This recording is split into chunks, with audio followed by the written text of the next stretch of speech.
family here, and it's been a great Christmas time, and as we're still in Christmas. So, quick review for some of you who are newly jumping into this study, and then just also trying to help you kind of ingest and kind of get some things fixed. So I'm going to put up some images and some words. I'm working on an acronym with all these words that I've been using to see if I can, give you a way when you think about Matthew. But I've done an acronym. There's different tools on the internet, and I haven't come up with a good word I like yet. So I'll keep working on that. But we're in Matthew, and of course the whole goal of this is to help you as you read Matthew to appreciate its unique bringing of us to Christ. So that's important. These are my sources in particular that I really have appreciated. So just some review. We've seen that Matthew is a very Jewish gospel.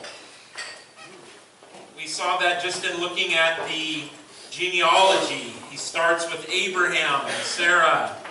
Then he moves to David, grounding the Christ event in the story of the Old Testament is essential to him.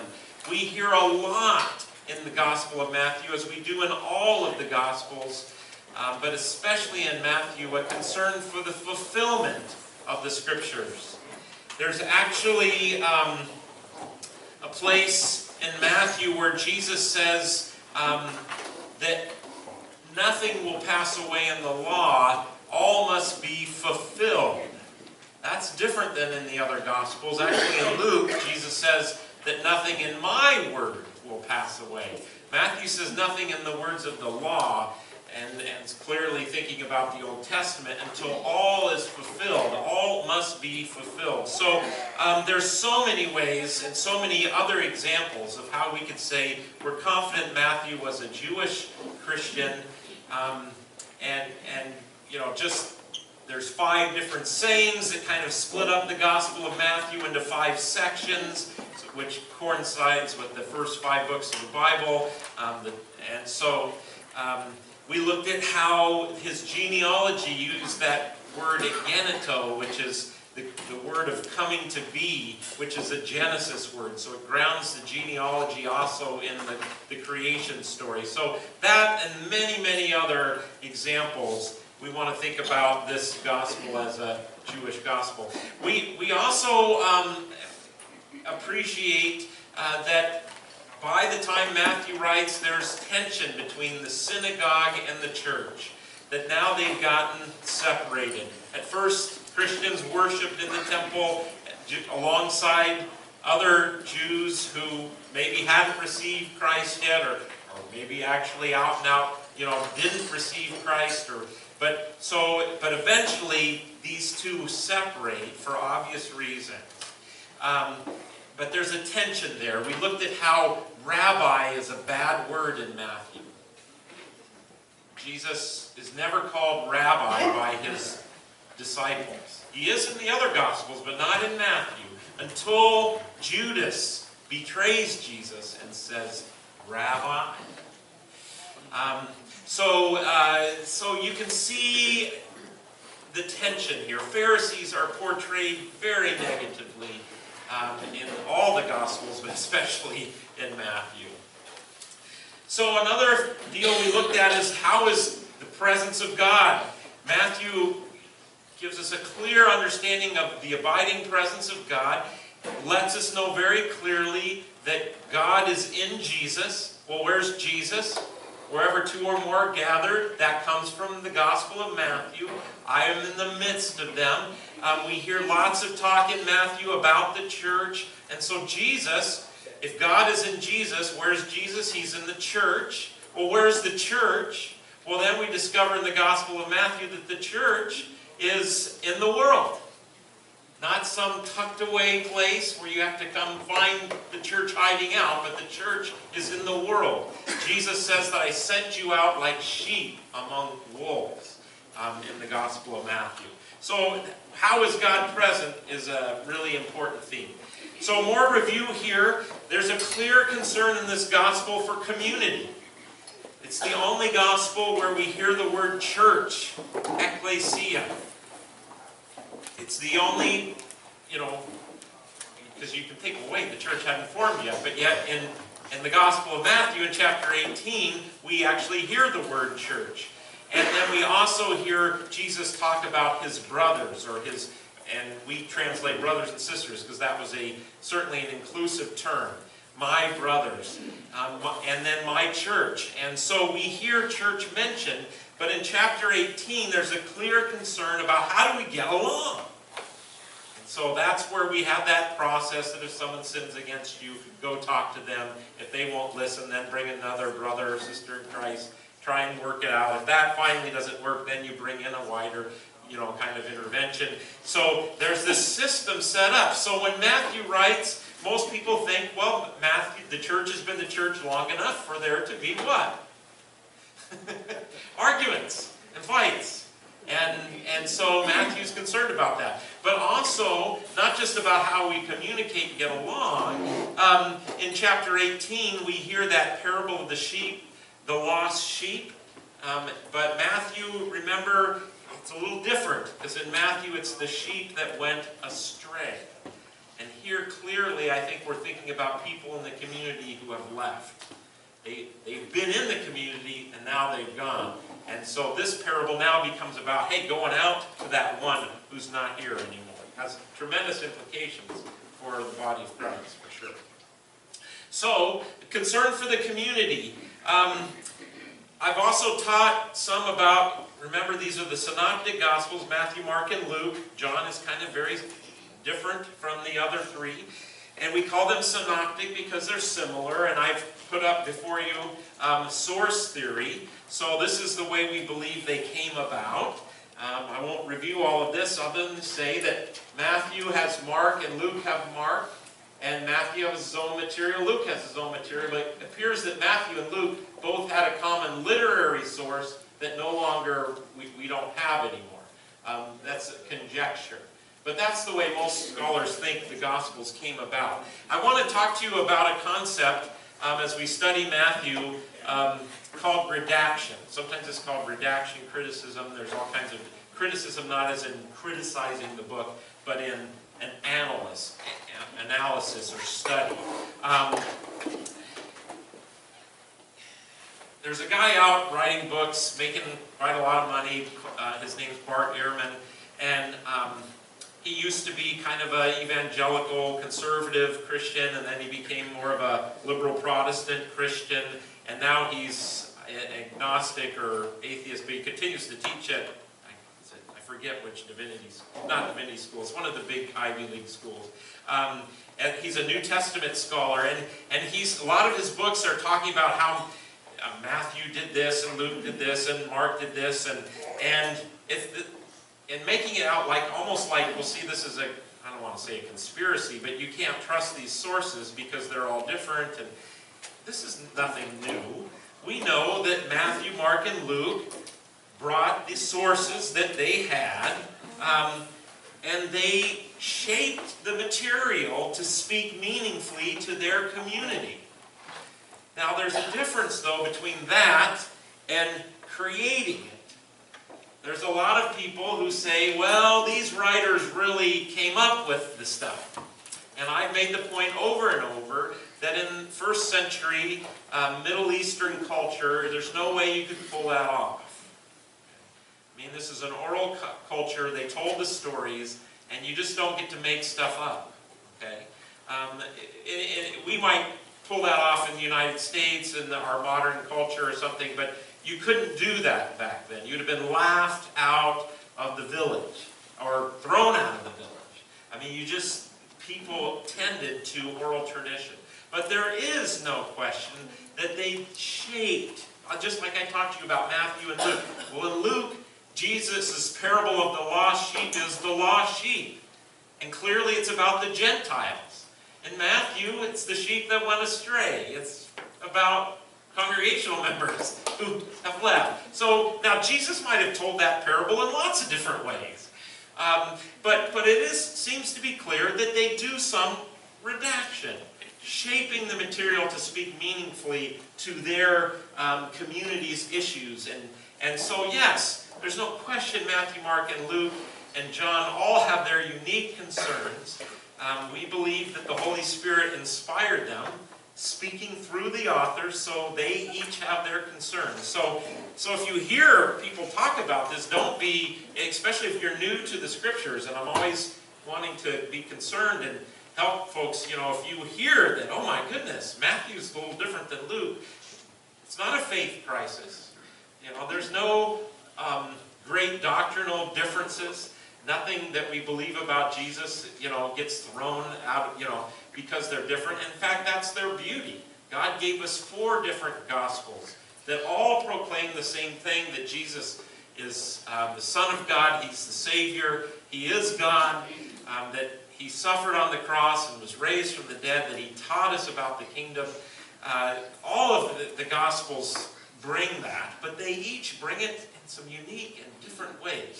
So it's beautiful. So anyway, I want you to know just wanted to touch on that.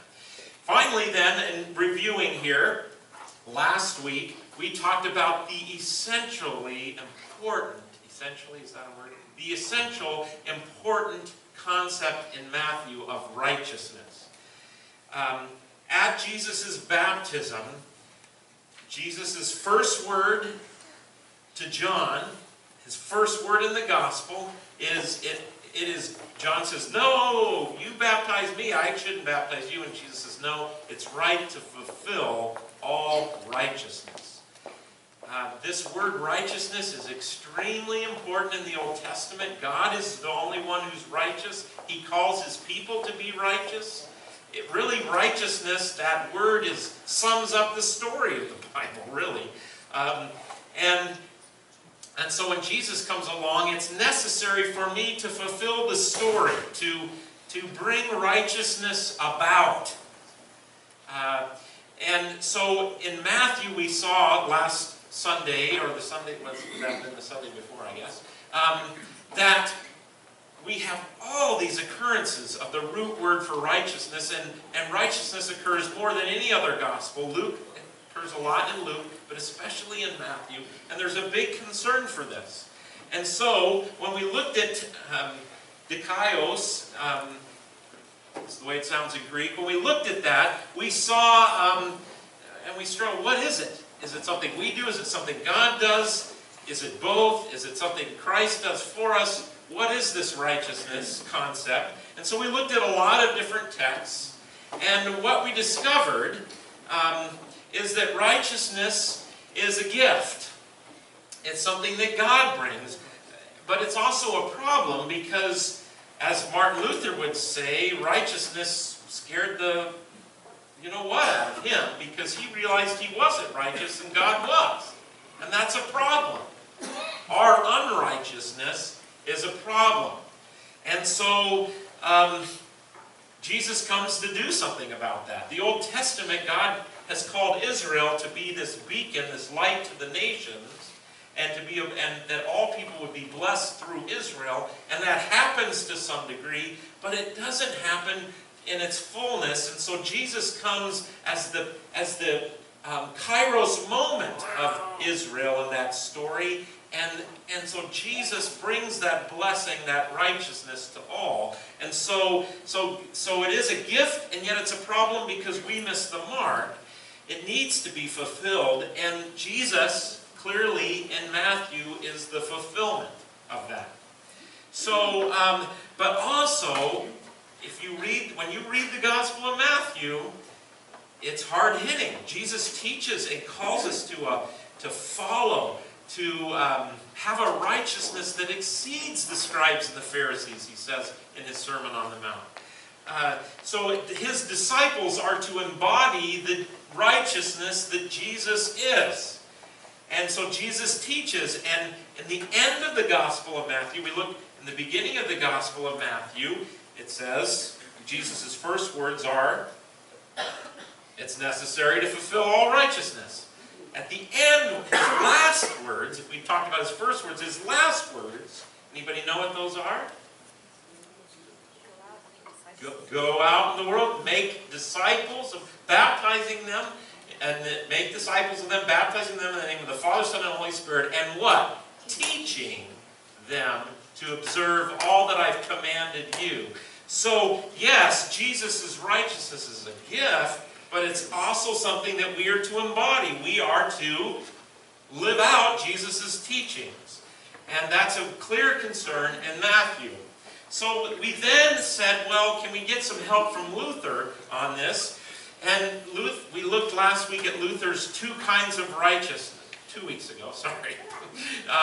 We looked at Luther's two kinds of righteousness, where he said the first righteousness is alien to us. It's a gift. It's something we only can receive. All we can do is hold out our hands and receive it. It's the righteousness of Christ that we receive in baptism and faith. And then there is, though, another righteousness. It's the kind of righteousness that follows the first kind of righteousness, and that's the kind that we live out. It's the love of neighbor. It's working in the world to make it a better place in whatever way we feel we're called to do that. So in Matthew, when you listen to Jesus, there's a lot of that second kind of righteousness going on. And some pretty serious stuff. You know, hellfire and brimstone. Jesus is not just a nice little, no, he's pretty hard hitting. And again, I want to say this, get this into your head. Jesus is the gospel. He teaches the law, and he is the gospel. When I listen to Jesus in the Gospel of Matthew, I go, whoa, I need a Savior. I need God's grace.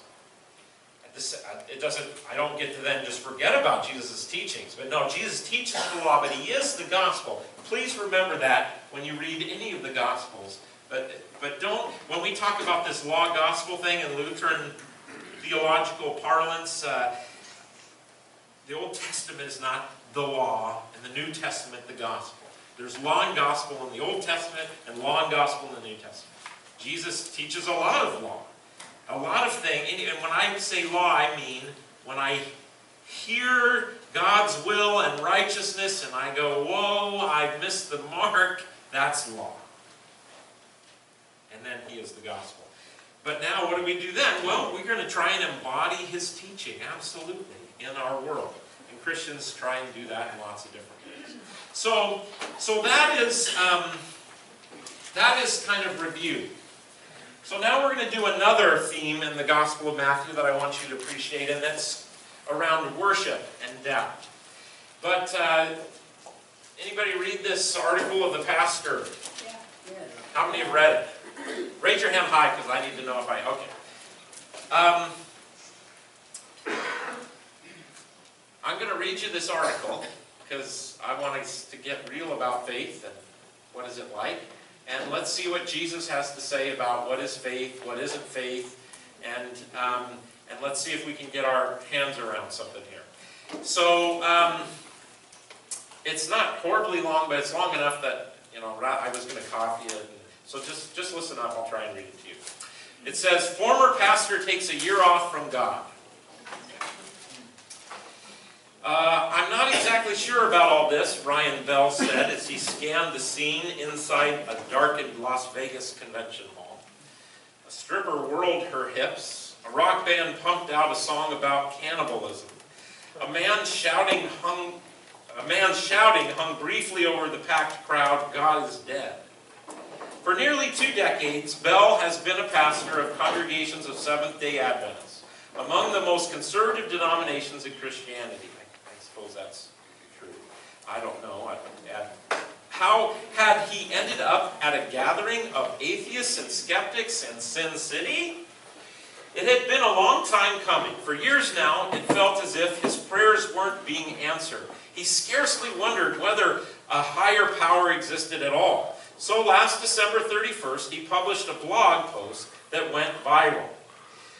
That means tons of people read it. For the next 12 months, I will live as if there is no God, he wrote.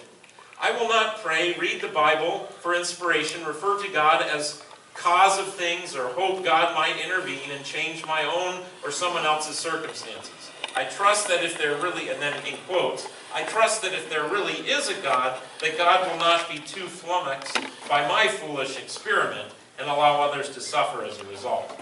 So, that's a little... Okay, now, and by the way, I'm not reading this as like, oh, this is like, let's tear this apart. This brings up some really important, helpful things. So let's keep going. For the next, okay, boom. Now, it was July, just over midway in his journey. Bell had spent as much time as he could reading about science and philosophy, interviewing agnostics and atheists, working to decide what he would believe when the year was done. I think it's interesting that philosophy and science is pitted up against religious reading. Already there's trouble. Bell, with maybe the way he was taught or brought up, that these two can't live together or something, I don't know.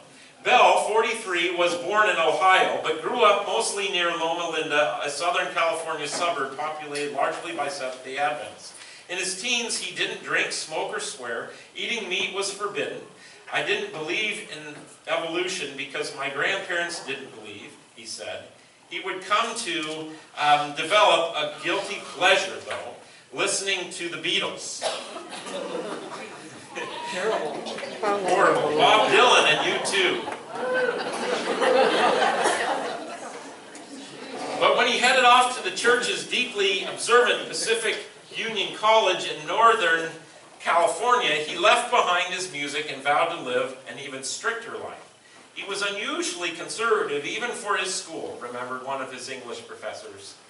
It was hardly surprising when, after graduation, Bell became a pastor, assigned a clutch of churches in the suburbs of Philadelphia. His new parishioners, though still conservative, didn't fit the mold he'd known before. Some wore makeup and jewelry. A few smoked, cursed, or spent money on Saturdays, the Adventist day of worship. In 2005, he moved with his wife and 2 young daughters to California, taking over the ministry at the Adventist Church in Hollywood. This new version of Pastor Bell focused less on individual salvation than social justice. All along, his doubts grew. The more he prayed, the more prayer felt useless. The more he tried to reconcile the Bible with science, the more it seemed he was putting together a puzzle with parts that didn't fit. By early 2013, pressure was mounting. Part of it was personal. After 17 years of marriage, he and his wife were headed for a divorce. Part of it was his calling. In March 2013, after a long battle with regional Adventist officials on almost every major point of theology, he agreed to resign. Without a church, living alone, Bell felt dazed. Recalling Randall Frederick, a close friend and theology student at Fuller Seminary, he just lost so much faith. Quote, he just lost so much faith. He did not know what to believe in. On a rain-swept afternoon at a Pasadena restaurant, Bell and Frederick met for lunch. They joked about a popular book by an evangelical author who had vowed to live biblically for 12 months. I think it was a book that talked about, I'm just going to, I don't know if this is the book that they're talking about, but there was a guy who wrote a book that said, I don't really believe, but I'm just going to act like I believe and do all the stuff. And then at the end, he ended up believing. So this is going to be a reverse of that. An idea came. Maybe to give his life focus again, Bell should take his doubts to their full conclusion, at least for a while. The storm of attention after he turned his back on God took Bell by surprise. Within a week, he was explaining himself on CNN, NPR, and the BBC. Now that's going viral, I guess, huh? I wonder if the guy who decided that he'd pretend there was a God for a year and then got on and go, maybe he did, I don't know. Soon Bell spun into depression, and not just because of the criticism. He was jobless. The announcement had cost him teaching positions at Fuller Seminary and the evangelical Azusa Pacific University because he could no longer adhere to rules stipulating the faculty members believe in Christ. In his old life, he would have prayed. He beat back the temptation. By April, his views on faith were starting to become clearer. I could very easily say there is no God, he said. I feel that way a lot of the time, and I'm almost done. There was hesitancy in his voice. Yes, great beauty and meaning could be found if one focused solely on the material world, but seeing things that way posed problems. Quote, it takes this beautiful world and reduces it to atoms and electrons. Where did it all come from? Are we just the sum of our parts? End quote. Such questions kept him up at night, reading in the small Pasadena apartment he rented, surrounded by his books. Life started to feel good again. He'd gotten a job teaching life skills at Path, a nonprofit helping the homeless. He'd also started dating Rebecca Pratt, a devoted Christian. Open-minded and unafraid, I want to emphasize this sentence, open-minded and unafraid to stop him when he'd lapse into negative generalizations about religion. Skeptics and non-believers are ready to officially welcome him into the fold.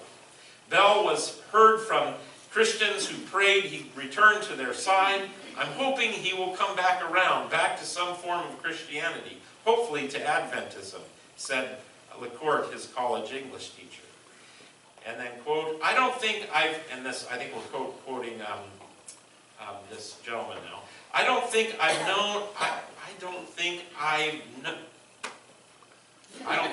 read. I do think I've now seen both sides of the coin, he said recently. Being with the atheists, they can have the same sort of obnoxious certainty that some Christians have. And I don't want to be part of that. It feels like I'm stuck in the middle. I want to be for something good, but I don't want boundaries. And religion just feels like a very bounded thing.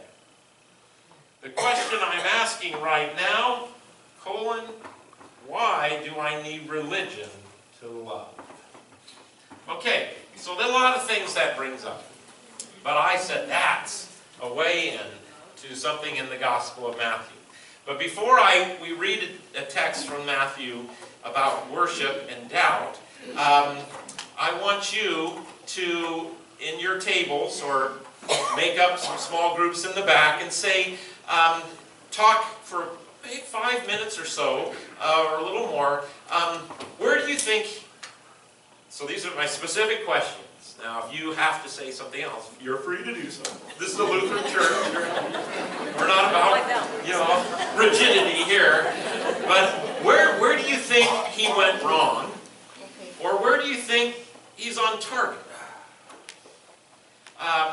Where do you think he went off the path? But where do you think maybe he's on to something? Okay? That's what I'd like you to talk about for 5-10 minutes. With some folks. And then we'll come back and we'll get this all solved and figured out. Okay? So where's he on target? Maybe on to something, or where did he get off track? Share somewhere or anything from your small group. Yes, please. Well, his life kind of fell apart when he turned his back on God. Okay. He didn't have any purpose anymore. Okay, so when he did this, then we hear about the divorce and some other things. Who knows whether that happened because of it or was already in the process. But yeah, okay. What else? Yeah, please. We were noticing that it was kind of the same point where he went wrong and went right. And okay, good. in questioning, in feeling bound by the ultra-conservative rules and questioning those, yes, would be where he went right, and that's okay. And questioning the Lord and the sovereignty of God and turning away is, of course, where he went wrong. But the central theme seems to be the questioning of the boundaries and authority. So here in your conversation, his going, I got to think about this. That's not a bad thing. That's a positive thing. I got to mull this over. I also heard a little bit in that it was kind of an all or nothing. It was like he had either the, what did he say at the end? Religion is something that's very binding, rules. His religion. His religion. Right. There we go. Okay, good. Good, please. I think his emphasis was more on what his congregation was like. In other words, really trying to follow those things and being involved, as opposed to being more scripturally based.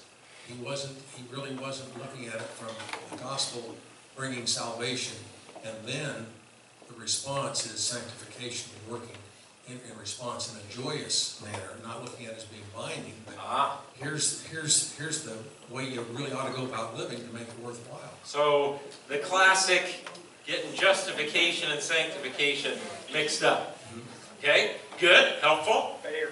Oh, over here, we'll go here and then come up to the yeah.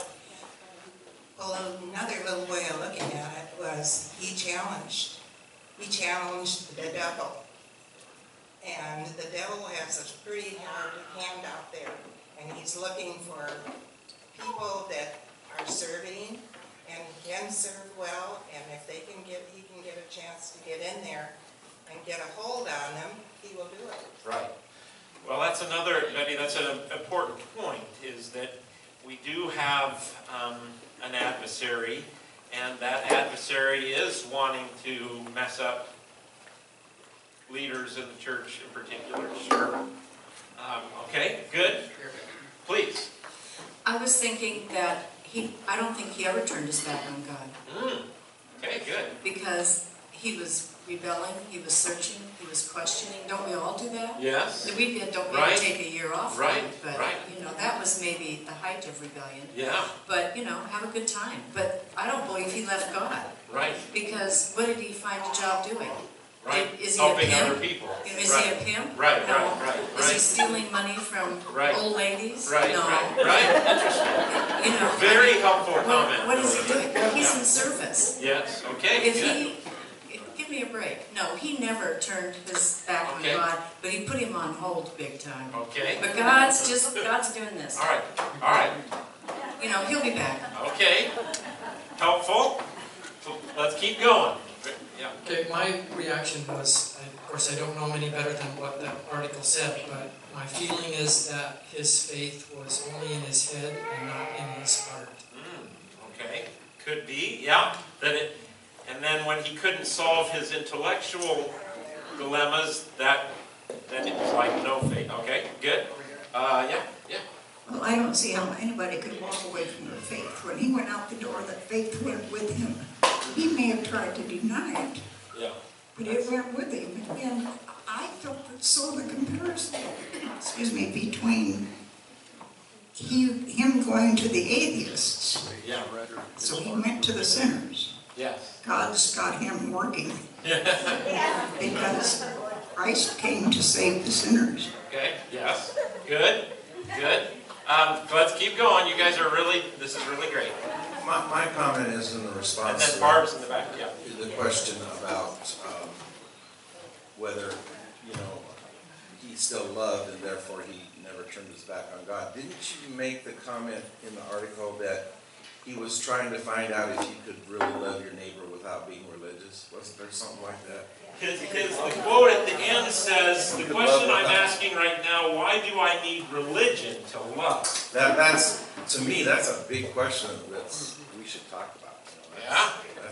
That's pretty heavy. And that's the way the world thinks, too. That's why I think he ended up on these talk shows. It's because people want to know if they really have to, buy the whole Bible and stuff, if they can just love without God, and then they're okay. Yeah, all right. Let's keep going. Bart, yeah. I observed that he, even when he was adhering to a very strict faith, he was in control. He wanted to be in control, following the rules, ultra rule follower. Yeah. And then he wanted to be in control as he questioned. Yeah. It was never about God being in control. So he's still calling the shots, kind of. Yeah, All we're right. trying to call the shots. All right, good. And then, as Billy Jean Yeah. said, yes, questioning and doubt is something that is good. It's something that we all go through. Right. But also, I think that he was also blaming whole world's problems on God, that anything that was going right in his life or world or anything else, that's all the religion's fault and all not following Yeah. the rules and getting that right. Yeah, his faith seemed, I don't want to be judgmental, but when it's like, I'm going to pretend God's not there, and so then the quotes were that, that God is, it seemed kind of shallow, that it was pretty simplistic, okay, God, if you pray, God does this, if you don't pray, but I don't know that for sure. But yeah, very helpful, Randy. Linda, and then another one, and then we'll do some reading, yeah. This wonderful lady brought up a very interesting point in this article. When he got married again, who did he marry? Right. A devout Christian. Yeah. So. Interesting. Yeah, and that piggybacks on Billy Jean's and Esley's comments that he did. If he thought he was getting rid of his faith for a year, we're not so sure he did that. Yeah. Same comment. Okay. Hey, so when we were talking, he was saying that he had lost faith because he was praying, and it didn't seem like he was getting the results. But yes. I think that's where he went wrong. Is he was praying and he was expecting everything that he wanted, not what God wanted. And that's where I want to say I get a little. Like I say, I'm a little nervous because I don't want to be judgmental about it, but that it was a little shallow. Because that's not why we. I mean, we all wrestle with why God doesn't answer our prayers that we want. I counsel people pray about everything and let go of the results. God is not Santa Claus. Okay? So, sometimes what we're praying for isn't what God really wants for us. And let me say this really quick, that oftentimes these crises in our lives drive us to go deeper. I hope that's what happens for Ryan. And I think that may be what's happening. Okay, I had this kind of naivete. Oh, now I got to go beyond where I was at Sunday school, or, and that's part of faith too. Got something? Yeah, my only thought was, and I mentioned this when we first started, was I found it interesting when I read this in the paper that it came up in the religion section. Yeah. Because it seemed a little titillation. I think it's a much better conversation than I had with myself when I read it. But it's an odd section. Normally this would be uplifting. I kept reading it, waiting for the end would be, so I found faith, and that would be the end of the story. No, the guy's lost. Yeah. So I think you've put your finger on a lot of important things. And again, when you look at Adventist people, talk about committed, devout Christian people. If you don't know Adventists, keep all the Old Testament food laws, and they only worship on Saturday because they believe that's the Jewish Sabbath, which it is, and that's when Christians should be worshiping. And then the Adventist part of it is they're very much apocalyptic. Jesus is coming any moment, so they're really in the prophecy and these types of things. But a lot of rules there. So, but also, just his whole track that I'm going to just go pretend that I don't believe. Or, doesn't say pretend, but act as if I don't believe and go hang out with all these other people. And then the thing that I really love, though, is when he says, I found atheists that were just as rigid as the Christians that I was with. That kind of absolutism. So let's just let this conversation percolate and go and read something fascinating in the Gospel of Matthew. So in Matthew 14, this is the great story of Peter walking on the water. So I just want to pick it up at this point. But when Peter noticed the strong wind, he became frightened, and beginning to sink, he cried out, "Lord, save me." Jesus immediately reached out his hand and caught him, saying to him, "You of little faith." Okay, so first thing, if we were to compare this to other Gospels, and it's particularly the Gospel of Matthew, this phrase, "you of little faith," isn't in there. But this is Matthew's favorite word for the disciples. Or Jesus' favorite word for the disciples. He's constantly saying, "You," or "ye of little faith." You know what Jesus says in the Gospel of Mark? "You of no faith." the disciples in the Gospel of Matthew are portrayed less in Mark, they just never get it. I think Mark wants us to see that the disciples looked at Jesus as a miracle wonder worker, and at the end, when he goes to the cross, what happens? They all forsook him and fled. Mark portrays the disciples to show a wrong Christology. If you think this is who Jesus is, now let's connect that to Ryan. I prayed, nothing was happening. If you think this is who Jesus is, just a miracle wonder worker, you're going to end up forsaking and fleeing. Because you don't know who he is. Ye of no faith. But in Matthew, the disciples are not of no faith. They're of little faith. Hey, anybody out there feel like they're of little faith? There's a place for you at the table. Okay, let's keep going. Why did you? So Peter's doubting. And then they get into the boat, the wind ceases, and those in the boat, what? Worshipped him. So you got people doubting Peter. At least he got out of the boat. The others didn't even get out. Of course Jesus called Peter, but but we've got some doubt going on, and then we've got worshiping going on. Now that's interesting. Let's look at the other place that word doubt occurs in the Gospel of Matthew. This is at the end. Jesus is risen from the dead. This is his great commission. He's going to send them forth, and he says, or Matthew tells us, when they saw Jesus, they worshipped him, but some doubted. So you got worship and doubt together again. Now the fascinating thing that Mark Allen Powell says about this passage, and I take his word for it, I actually looked it up and he's right, that the Greek construction, some, is not there. It actually literally is, but doubted. Why, Mark Allen Powell says to the translators of the New Revised Standard Version, of which you're reading, and many other translations, Mark Allen Powell says, do you put the word some in there? The response that he's received from all the biblical scholars who do our translations is that yes, this construction, it could be some, could be implied. But in lots of other places, they translate the same construction in the Greek without the word some. So he asked, why did you put it in here? And you know what their response is? It wouldn't make sense otherwise. And what's the assumption? You can't worship in doubt. They say it wouldn't make sense. Mark Allen Powell says, yes, it does. Worship does not mean we are free of doubt.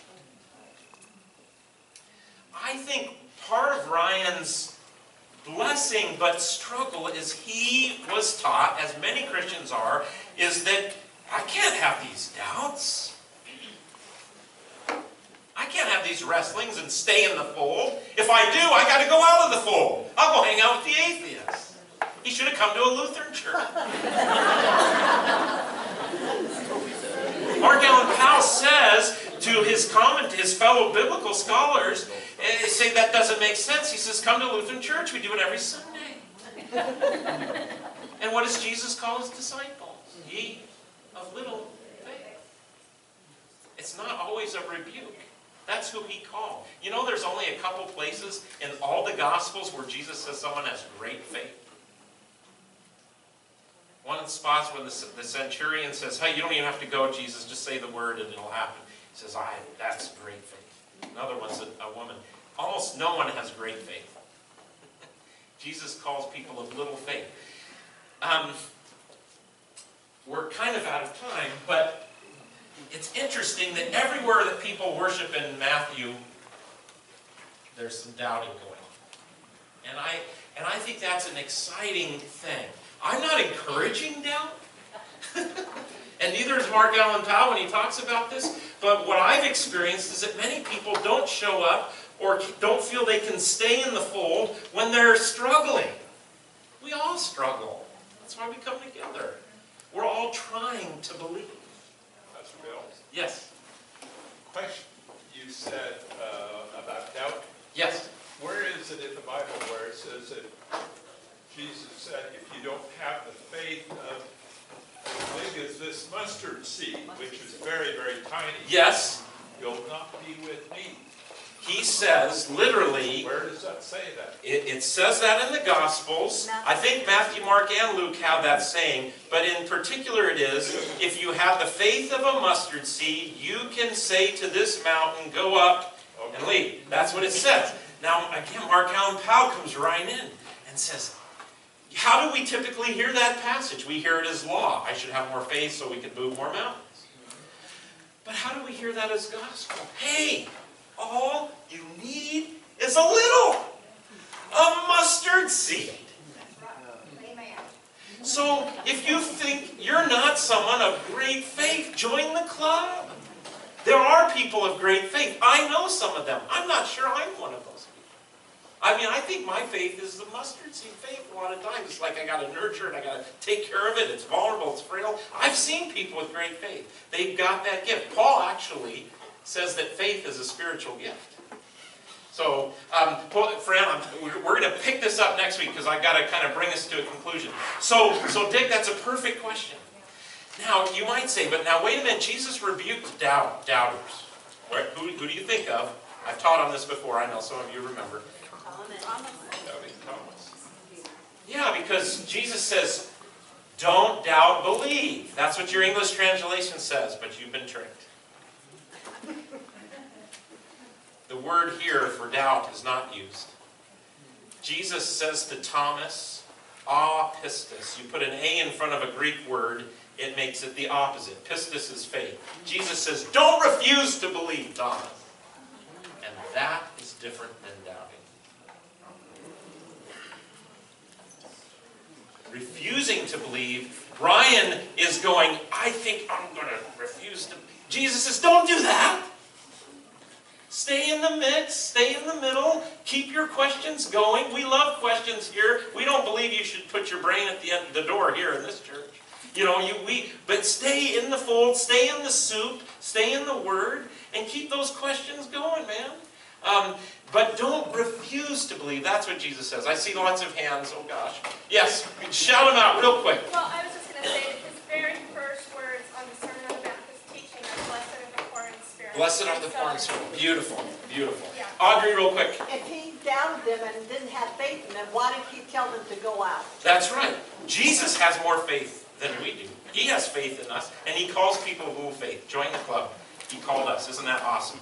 So anyway, very cool stuff on worship and doubt, and I just thought that article was perfect. We got to quit. I wanted to hear from I just Fran. want to throw one more thing in. This was pre-Pentecost. This is pre-Pentecost, but it's also, Matthew writes to help us understand who we are. Okay, go in peace, serve the Lord. Amen.